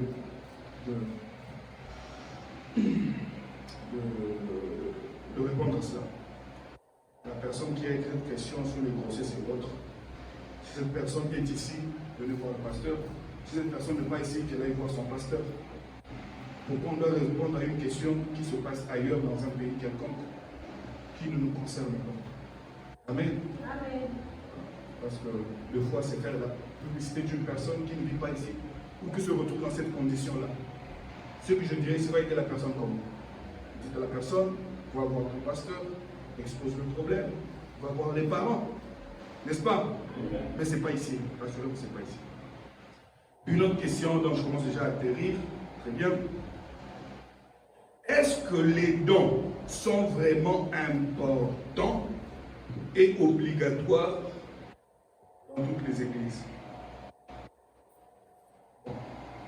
Écoutez, le mot important là, c'est ce qui nous retient un peu là. Important dans toutes les églises. J'aimerais d'abord poser la question de savoir, on est en train de parler. Qui croit que l'église est un corps? C'est un corps, n'est-ce pas? Qui croit que vous, là, vous êtes aussi des corps? Vous êtes des corps, n'est-ce pas? Qui, soyons sincères, n'a jamais pensé à un organe de son corps qu'il trouve moins important? J'espère que tout le monde a déjà pensé, non? Il s'est dit, mais pourquoi Dieu m'a donné tel yeux? Pourquoi m'a donné ce petit doigt? Ça sert à quoi? Moi, ça m'est déjà arrivé. Ce petit doigt sert à quoi? Hein? Le petit orteil là, ça nous sert à quoi? N'est-ce pas? Cette moustache là sert à quoi? Ça nous arrive. Mais, quand Dieu donne cela, c'est pour une heure. Amen. Seigneur, pourquoi tu m'as fait de petite taille alors que les autres sont élancés? C'est pour une heure. L'église est un corps. Quand Dieu donne des choses à l'église, c'est pour une heure. C'est comme si on disait à Dieu, tu n'es pas sage d'avoir fait ça. Pourquoi tu m'as donné ce petit doigt? Je n'en sers même pas. Même si on me coupe ça. Amen. Mais Dieu sait. Même la moindre des choses que Dieu met, il sait. Il dit même les pastoraux qui sont moins importants. Je sais pourquoi je les ai créés.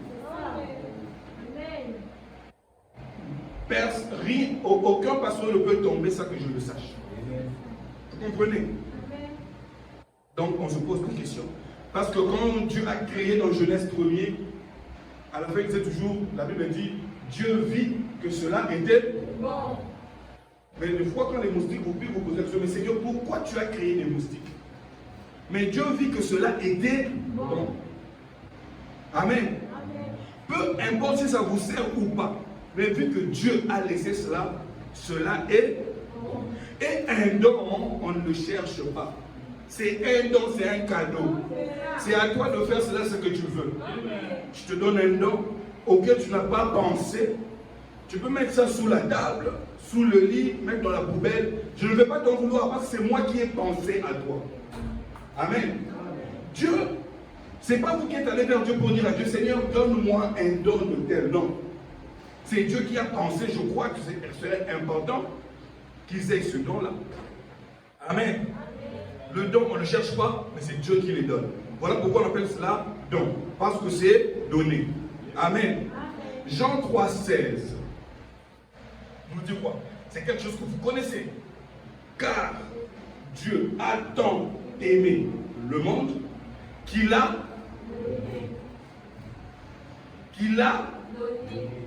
son Fils unique, afin que quiconque croit,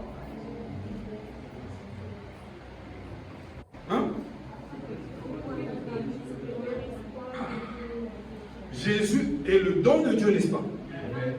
Il est le don de Dieu à l'humanité, n'est-ce pas? Mais est-ce que tout le monde a reçu Jésus? Mais pourtant, c'est un don. N'est-ce pas? Ésaïe 9, 5 nous dit, un enfant nous est, il est né pour nous. Un fils nous est, c'est un don. Est-ce que toutes les religions ont accepté ce don-là? Est-ce que ça anéantit ce don-là? Quand c'est un don, c'est le donateur lui seul qui compte. Amen. Amen. C'est à vous d'accepter ou de refuser. Voilà pourquoi, quand le prophète parle de 5 ministères, il parle des dons. Il dit, il a donné 5 dons à l'église, c'est d'être prophète, pasteur, il appelle ça don. Étant monté en haut, il fait des dons aux hommes. Même les appels sont des dons. Le fait de prêcher là, frère, moi je ne sais pas comment une parole qui sort ici peut convertir une âme et l'amener aux eaux de baptême. Je ne peux pas expliquer ça. Amen. Amen. Amen. Tu parles du haut de la chair, un cœur est consolé. C'est le don de Dieu. Amen. Et il dit ça, c'est Ephésiens 4, 11. Il dit c'est pour le perfectionnement de son église. Et par après, il prend 1 Corinthiens 12 et 1 Corinthiens 14, là où il parle des dons de l'esprit. Tout ça sont des dons. Dieu a pensé donner cela à son église. Amen. Mais chacun en fait ce qu'il veut. Mais le comble, c'est que comme je vous ai parlé, pendant la mécanique et la dynamique, il y a un groupe de gens qui vont se réunir et disent, voyant le dérive, le dérapage des Éphésiens 4, pasteurs, prophètes, tout, qui sont en train de créer des doctrines et des doctrines dans les églises, nous avons décidé dès ce jour de mettre fin aux prédications, nous n'écouterons que des bandes. Qu'est-ce qu'on va faire? Ils ont pris Éphésiens 4, 11, ils ont supprimé. Est-ce que c'est à moi d'aller leur dire qu'ils remettaient ça? Ils vont écouter les bandes. Est-ce que c'est un péché? Je ne sais pas. Amen. Je ne sais pas. Amen. Mais au moins, il y a l'écriture qui est supprimée. Et d'autres ont dit, voyant les dérapages des dons qui ont commencé des fois à conduire les églises, à faire ceci, à diviser des familles, nous avons décidé qu'il n'y ait plus de dons parmi nous. Amen. Mais on oublie qu'il y a 5 ministères et on oublie qu'il y a 9 dons. Amen. Le ministère que vous avez écarté, c'est lequel? Parce que même ceux qui écoutent les bandes, avant les bandes, il y a quelqu'un qui se lève, qui commande, mais il fait quoi? Il est qui? Et il se dit que non, je suis apôtre, je suis prophète, je suis ceci, cela. Mais comment vous détruisez vous-même? Amen. Et ce don-là qui a divisé les églises, qui a divisé les familles, le don de prophétie, surtout celui-là. Amen. À cause de lui seul, vous voulez mettre tous les dons dans un même sac. Non, monsieur. Ce n'est pas comme d'un billet de $10 que tu as ramassé, que tous les $10 seront faux. Amen. Amen. Amen. Voilà pourquoi Apocalypse 22 nous dit, attention, ne retranchez pas, ne rajoutez pas. Amen. Mais écoutez le conseil du prophète. Sur l'unité qu'il a prêché le 11 février 62, il nous donne un très bon conseil, le paragraphe 34. Ah, je vais arrêter là, c'est bon, je commence déjà à chuter, il reste juste quelques petites questions. Ah, Dieu soit loué. Unité, le paragraphe 34, l'unité 11 février 62. Le paragraphe 34, il dit, eh bien, l'Église est maintenant fiancée à Christ, en vue du mariage. Le mariage n'a pas encore été conclu. Ce sera au souper de noces de l'agneau. Nous allons parler de ça le dimanche. Amen. Nous voyons donc que l'Église est maintenant fiancée comme un homme qui est fiancé à sa femme. Que fait-il pendant qu'ils sont fiancés? il lui offre simplement toutes sortes de choses. Amen. Il lui envoie des cadeaux. Il la met à l'aise. Eh bien, c'est ce que Christ est en train de faire à l'égard de son Église. Il vous envoie des dons de l'Esprit. Comment pouvez-vous être fiancés alors que vous niez l'existence de ces dons? Ils sont le signe même de l'amour. C'est le signe de Dieu envers son Église. Jésus l'a dit. Ces miracles accompagneront ceux qui auront cru. Le paragraphe 35, il dit, eh bien, regardez ces choses et gardez ces choses à l'esprit. L'Église doit croire chaque parole, chaque promesse, chaque iota, et réclamer cela pour elle-même. Et s'y appliquer. Donc tout ce que tu crois, tu dois appliquer cela. Vous êtes heureux d'entendre ces paroles pourvu que vous puissiez les pratiquer. Amen. Il dit, si j'étais célibataire et que j'étais fiancé à une fille, je lui enverrais quelque chose, une bague de fiançailles. Et si elle ne l'apporte pas, cela montre donc qu'elle n'a pas de confiance en moi. Amen. Et elle ne veut pas être mon épouse. Et si Christ envoie des dons qu'il a promis à l'Église et que celle-ci le rejette, disant qu'il n'en est pas ainsi, elle ne veut pas être l'épouse de Christ. Elle est l'épouse d'un autre amant. Amen. Et non de Christ, virgule l'époux. Ainsi, la véritable Église garde la promesse et garde tout. Et elle accepte les dons de Dieu que Dieu envoie. Il dit très bien. Amen. Ça, c'est le conseil. Ce n'est pas parce que d'autres ont fait des dérives. Aujourd'hui, il y a des gens qui en sont allés poser dans le monde. Hein. Ils ont dit que les sœurs du message nous ont déçus. Combien de sœurs tu as fréquenté pour dire que les sœurs t'ont déçus? Que moi je parle pour moi dans le monde. Les frères du message sont... Non, non. Ne généralise pas. La parole est un équilibre parfait. Madame dit, les personnes les plus sérieuses, vous les trouvez dans ce message. Et les personnes les plus dangereuses, vous les trouvez dans ce message. Parce que l'onction que nous avons reçue, ça fait que les deux puissent se reproduire dans des très bonnes conditions. Les bons prédicateurs, vous les trouvez. Et les vrais escrocs, vous les trouvez. Les meilleurs dons, vous les trouvez. Et les dons des escrocs, vous les trouvez. Parce que l'onction supérieure est là. Mais c'est la parole qui coordonne tout. Avec la parole, tu peux juger que ça c'est faux, ça c'est vrai. Frère, vous savez que dans quelqu'un qui a même le don de prophétie, la personne peut donner une prophétie, tu dis non, ça c'est pas Dieu. Et tu dis ça c'est Dieu. Ça arrive. Amen. Quelqu'un peut gagner le chien, il fait une déclaration, tu dis ça, il jette ça contre telle personne. On est des humains. Mais quand la parole aussi est donnée, elle est donnée. Amen. Donc, ayez les deux pieds dans la parole. Que rien ne vous effraie. Amen. Il y a des faux, il y a des vrais. Amen. Et les vrais, les faux, on peut les reconnaître. Mais les vrais sont rares, malheureusement. Mais que faire? On descend sur terre. Question, j'aimerais comprendre comment on sera célibataire ici et encore être célibataire au ciel. Pourquoi nous n'allons pas retrouver notre code alors, dont la personne est énervée? C'est ça, non? Elle est énervée, n'est-ce pas? Comment moi je suis célibataire sur terre et au ciel je dois être célibataire? C'est une question qui est posée à Dieu indirectement. Hein. Seigneur, c'est injuste, n'est-ce pas? Déjà, mon frère, ma soeur, tu dois savoir que la mort ne te change pas. La mort change de demeure. Si tu étais menteur ici, après la mort, tu seras menteur. Si tu étais célibataire ici, après la mort, tu seras célibataire. La mort ne change rien. Si tu étais chrétien ici, après la mort, tu seras chrétien. Amen. Si tu étais marié, après la mort, tu seras marié. Amen. Amen. Amen. Mais le mariage, vous devez savoir, c'est une institution divine, mais terrestre. C'est une écriture. Amen. Amen. Et cela est lié à la chair. Le mariage n'a pas été fait pour l'esprit. C'est pour la chair. Amen. Amen. Amen. Mais quand tu quittes la terre, ton corps sera différent de celui-ci. Tu n'auras même pas besoin de toutes les voitures que tu as. Si tu peux laisser les voitures, alors comment tu laisses moi penser au mariage? Amen. Mais nous aurons nos compagnes, comme nous qui sommes mariés, nous aurons nos compagnes. Et vous, vous serez comme nos enfants. Vous serez comme des astres errants. Voilà. Vous comprenez? Mais, si tu es célibataire sur terre, tu seras célibataire au ciel. Mais au ciel, il n'y a pas ce reflet-là de la chair. Tout est perfection. Tu ne vas même pas penser que tu étais célibataire. Tu ne vas même pas penser aux parents restés. Tu ne vas même pas penser à la femme qui est restée.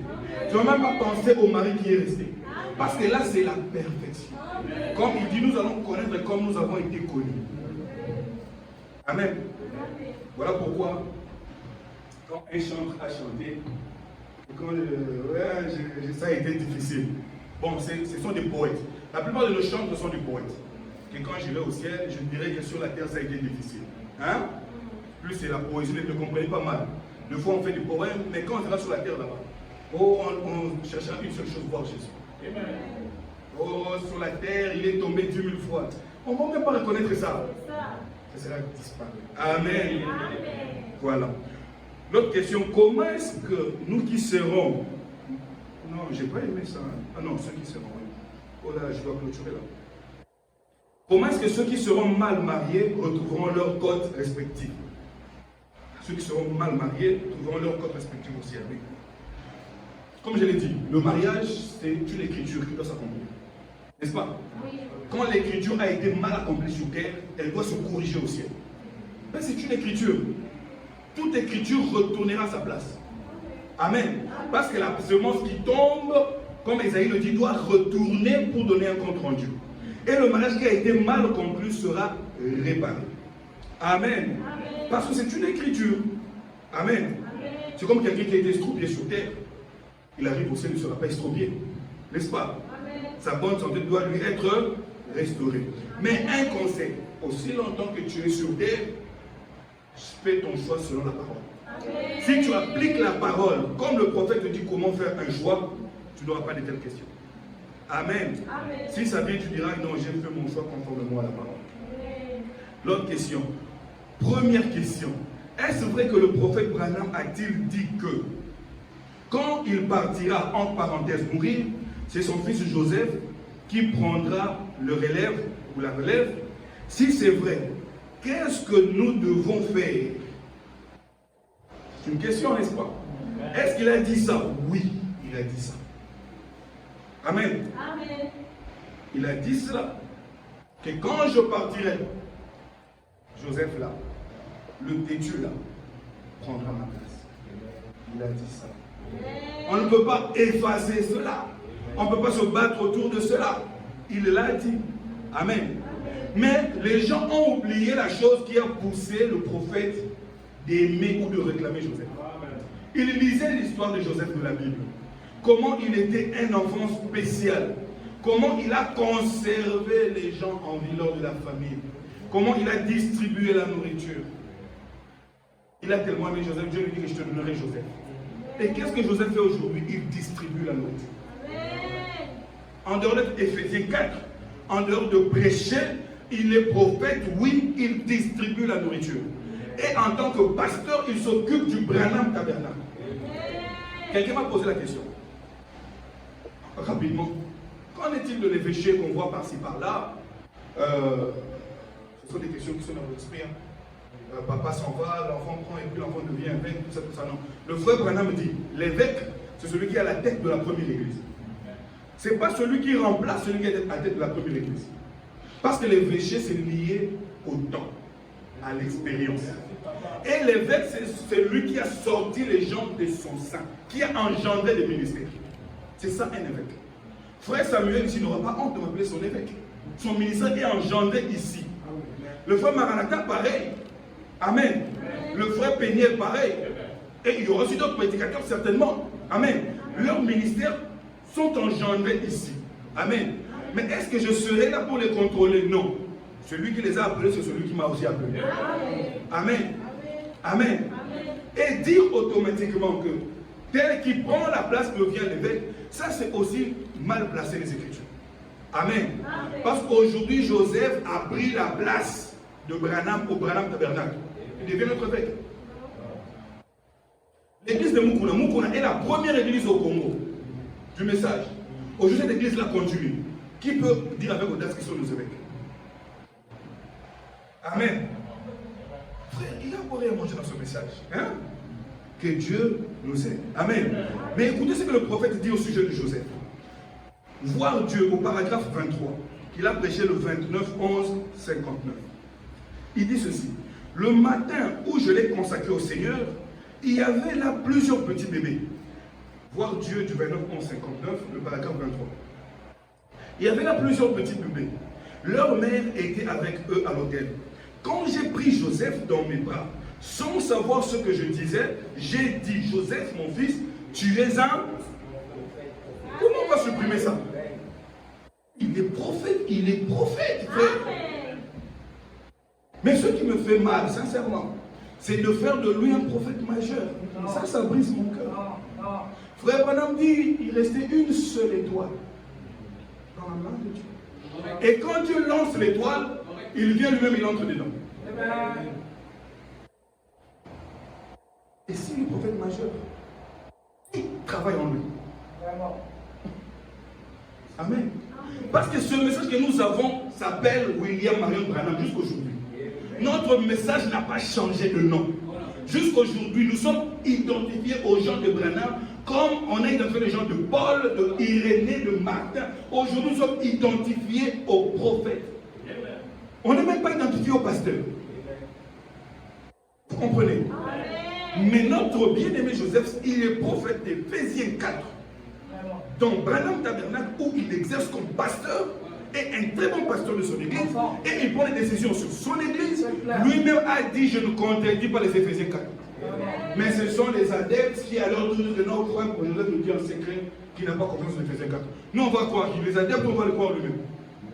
On le croit lui-même, lui dit que moi, je n'interdis pas, moi-même, je prêche. Allez aussi prêcher. Mais je vous conseille de mettre aussi les bancs. Mais quand les gens viennent à côté, est-ce qu'on a commencé à tout le temps appeler? Ce sont des distractions. Focalisez-vous sur la parole. Amen. Amen. Voilà pourquoi, quand Frère Branham aimait Joseph, Joseph lui a été pris. Et il fait un très bon travail. Quand aujourd'hui on dit que non, il est devenu le prophète majeur, moi ça me... Je me demande, est-ce que réellement on connaît le message? Il y a un grand pasteur qui a travaillé avec lui pendant des années. Ce pasteur-là, il est au Canada. Il a dit, quand j'ai relu, je relis, hein, je relis ce que le prophète a dit, j'ai compris qu'on avait pris une mauvaise direction. On ne doit pas que écouter les bandes. Le prophète dit que ce ministère-là sera là, mais les Éphésiens 4 vont continuer à... Attention. Ce ministère-là, d'Éphésiens 4, continueront à être exercés. Amen. Mais le prophète a dit qu'il prendrait sa place. Il a pris sa place, oui, en distribuant le message. Amen. Oh frère. Et il y a quelque chose qui m'a un peu intrigué, c'est ce mot-là. Prendre ma place ou me remplacer. Amen. Branham dit, un jour les jeunes gens qui sont là prendront ma place. Et ils donneront plus de sens à ce que j'ai prêché. On va se supprimer ça. Voilà pourquoi il y avait un mouvement, les young people qui voulaient détrôner les vieux. Vous voyez comment les gens comprennent mal les Écritures.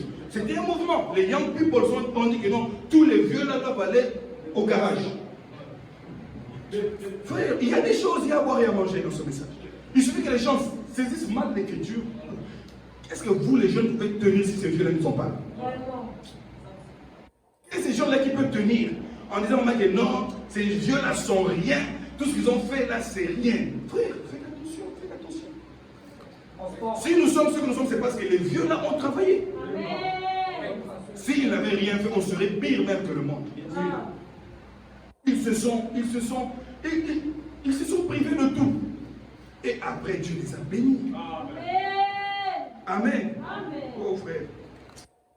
Remplacé. Mais voilà ce que le prophète dit. Oui, je vais arrêter, frère. Je vais arrêter d'ici là. Dans Amour divin, le paragraphe 37, il a prêché le 5, 3. Bon, je vais seulement lire ça. Bon, je vais finir avec une question. Il reste 3 ou 4 questions, je vais finir avec ça. Le paragraphe 37, Amour divin, du 5, 3, 57. Il dit, au paragraphe 37, parce que si je ne clôture pas avec ça, je ne sais pas bon. Il dit, lorsque nous sommes rentrés, écoutez, hein, à 23 heures, ce pauvre opossum était toujours étendu là. Frère Wood, qui chasse avec moi, a dit, eh bien, vous savez, bel et bien que si cet opossum devrait partir, quand le soleil s'est couché, il serait parti. J'ai dit, c'est sûr. Eh bien, il a dit, veux-tu que je le tue? J'ai dit non. Durant toute la nuit, je n'arrivais pas à oublier cet opossum. Le lendemain matin, de bonne heure, je suis sorti. Comme je sortais, la petite Rebecca, qui, je crois, va me remplacer un jour, il a dit, hein, on ne supprime pas ce que le prophète dit. La petite Rebecca va me remplacer. Elle a eu sa première vision tout récemment. C'est une petite fille très sensible. Maintenant, comment Rebecca l'a remplacée? Parce que Rebecca est déjà morte. Est-ce que c'est faux? Est-ce que le prophète avait tort? Il avait raison. Le problème réside à l'interprétation. C'est Dieu seul qui interprète. Maintenant, voilà ce que le prophète dit. Vous allez comprendre comment Rebecca l'a remplacée. On prend « Et leurs yeux s'ouvrirent » du 21-4-57. Je te montre 3 ou 4 mois après.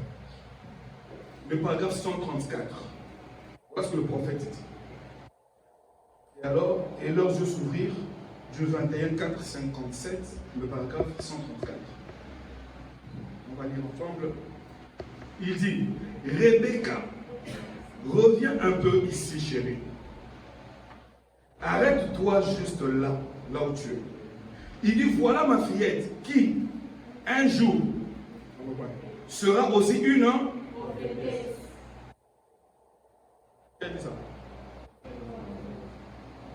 Cette dame qui se tient juste là à côté de toi, chérie, portant un chapeau blanc, a un problème de sinus. Levez la main ou mettez-vous debout, madame. Vous priez afin que Dieu,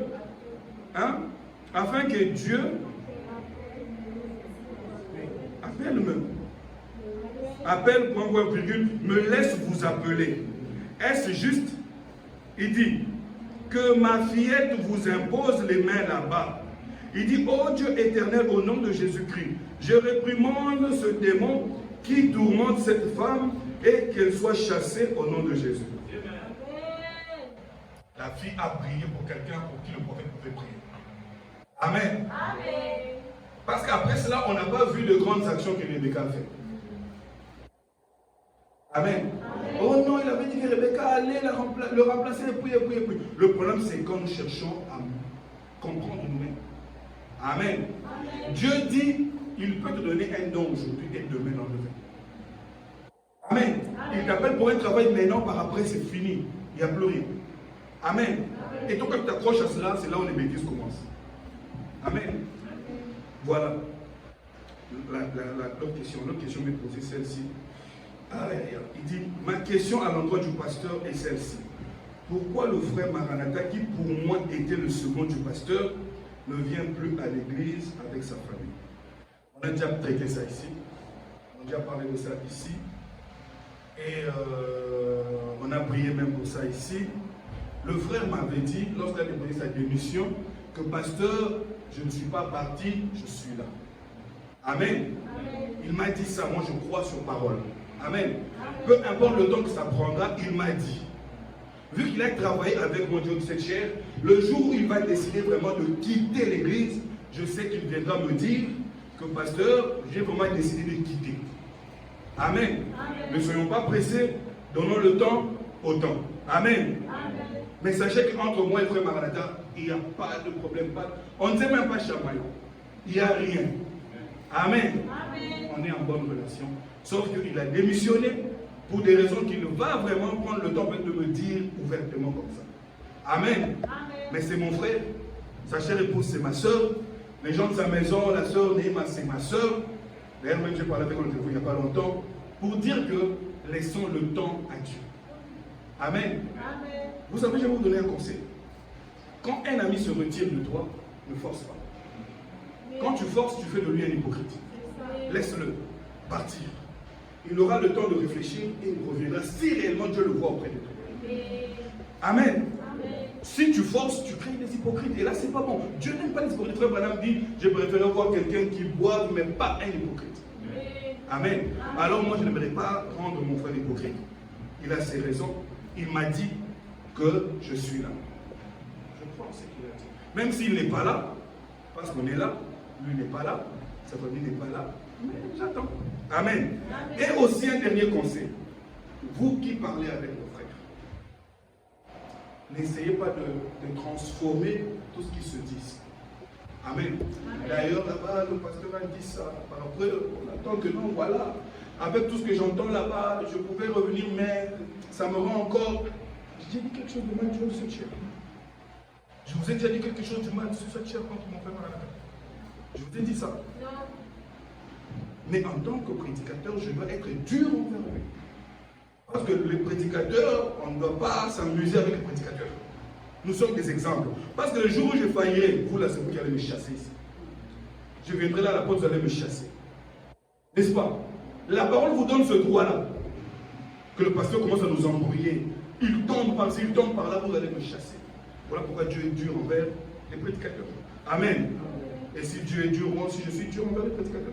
Donc la dernière question que je dois lire, c'est celle-ci. Je crois que je dois m'arrêter là. La question est celle-ci. Est-ce qu'un chrétien peut pratiquer le judaïsme? Tel que lire les livres, leurs livres ou leurs tenues. Là, moi j'aimerais parler rapidement. D'abord, tout mouvement religieux en dehors du christianisme est rejeté de Dieu.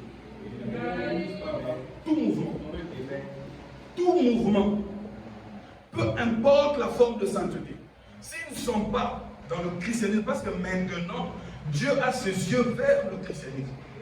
Et il a tourné le dos à cela. Comment la chose à laquelle Dieu a tourné le dos, nous devons aller encore vers cela. Voilà pourquoi nous voyons des jeunes prophètes aujourd'hui avec des tenues, des invocations. Ils vont entrer dans cette cabale jupe-là. Je ne sais pas. Mais Dieu a tourné le dos à cela. Amen. Et le frère Branham nous explique sur les 3 exodes. Il dit, le premier exode a sorti une nation d'une nation. Amen. Ça c'est l'Égypte. Et ça, Israël est sorti de l'Égypte. Et cette nation-là est venue ici. Ça c'est le premier, ça c'est le deuxième exode. Et puis ici, il sort l'église de cette nation israélienne. Et le même Dieu qui était ici avec cette nation-là en Égypte, il est sorti ici et il a condamné l'Égypte. Et quand cette nation vient ici en premier plan, Dieu appelle l'église et il condamne cela. Et cette église est venue ici pour le troisième exode. Et Dieu sort maintenant l'épouse et il condamne cela. Voilà pourquoi une fois la question m'a été posée, pasteur, est-ce qu'on peut épouser aussi les gens qui ne croient pas? J'ai dit non. Parce que ces gens sont dans des églises déjà condamnées. Amen. Et Dieu a tourné le dos. Ne confondez pas Israël avec juif. C'est différent. Paul a dit dans Romains 11 que tout Israël n'est pas Israël. Et le judaïsme, Dieu a tourné le dos. Le frère Branham nous dit que quand Christ est venu, il a sorti l'église du judaïsme. Il appelait cela les traditions juives. Amen. Ces traditions-là ne donnent plus la vie. Voilà pourquoi il fallait que Marie, Pierre, Paul et les autres reçoivent le Saint-Esprit, reconnaissent le message de leur temps pour être sauvés. Amen. Voilà donc, ne pensez pas à la forme de sainteté du judaïsme. Dieu n'est pas là-dedans. Ça a déjà été condamné. Et la chose que Dieu condamne, il ne va jamais ressusciter cela. Peu importe la forme de sainteté. Voilà pourquoi frère Branham dit que ce même message, c'est le message qui sera prêché aux Juifs. Et il dit, ils reconnaîtront leur expiation. Comme nous avons reconnu notre expiation. Amen. Mais s'ils vont s'attacher encore à leur tradition, ils ne vont pas reconnaître. Voilà pourquoi les 144 seront tirés. Amen. Et ils auront une robe blanche. Amen. Donc pour vous dire que c'est vrai, ce sont des questions qui viennent, mais sachez que la parole reste la parole. Frère Branham dit cela dans beaucoup des brochures. Je vais vous lire seulement une seule citation et puis on va clôturer là. Faites de trompette, le paragraphe 291. C'est bon. Aïe, aïe, aïe, aïe, aïe. Fête de trompette 291. Il dit, or, de même que ces deux prophètes avaient fait, rappelez-vous, l'épouse des nations doit recevoir un prophète, appelé Élie, qui doit appeler les gens à sortir de leur tradition. Virgule, il dit l'épouse. Tout à fait comme ces prophètes qui ont appelé les Juifs à sortir du judaïsme pour se retourner vers Christ, l'expiation. Amen. Se retourner vers Christ, l'expiation. Donc le mouvement que vous voyez là, d'abord le judaïsme ne croit pas en Jésus comme Dieu. Amen. Amen. Rien de bon ne peut sortir de là. Amen. Amen. Donc, quand Dieu te sort d'une chose, il condamne la chose. Amen. Et quand il condamne la chose, cette chose-là ne revient plus en vie. Amen. Amen. Vraiment, j'ai été long. Pardonnez-moi, il fallait que je finisse avec ça, sinon, ça allait me prendre encore plus d'une semaine. Et là, vous savez que j'ai pris 2 mois en étant du haut de la chair. Ça va prendre aussi un peu de temps pour me reposer, non? N'est-ce pas? Vous me permettez, non? Je peux me reposer, n'est-ce pas?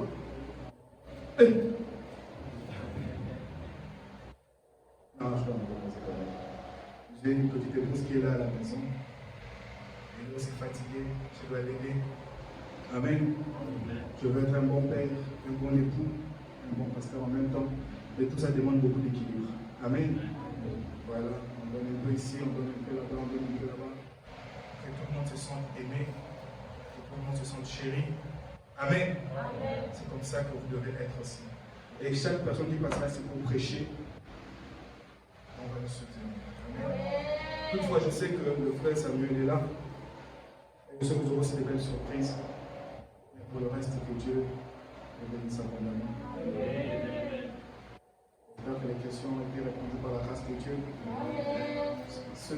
Les questions dont je n'ai pas été à la hauteur, le Saint-Esprit vous guidera là-dessus. Amen. Je n'ai pas le monopole. Rassurez-vous, je n'ai pas le monopole. C'est la parole qui nous aide tous. Amen. Je fais de mon mieux. Si je dois me donner une note, c'est 5,5 sur 10. Donc, pour du moins, j'ai dépassé un peu la moyenne. Et le reste, Dieu prendra soin. Frère Samuel, viens nous conduire dans la prière.